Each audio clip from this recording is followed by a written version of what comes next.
बडो डान्स गर्नको लागि यहाँ उपस्थित भइसक्नु भएको छ भाउजू र यता भाउजू यता सीमा दिदी पनि नाच्नको लागि तम तयार भएर बस्नु भएको छ यता भान्जी एकचोटी नाच्नु पाउन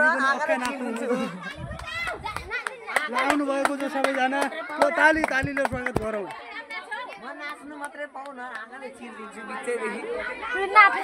हाम्रो दिदी पनि नाच्नको लागि एकदम आइसक्नु भएको छ साडी लाएर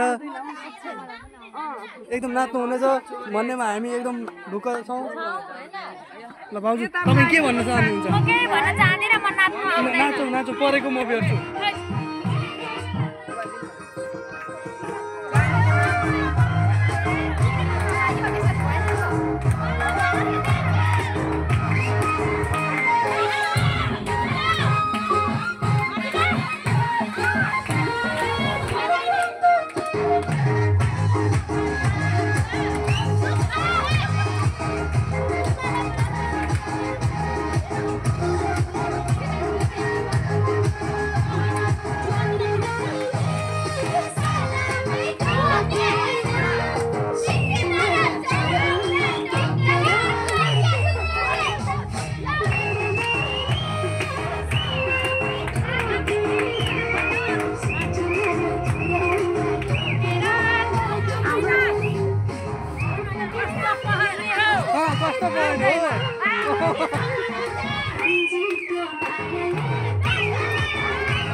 के भइरहेको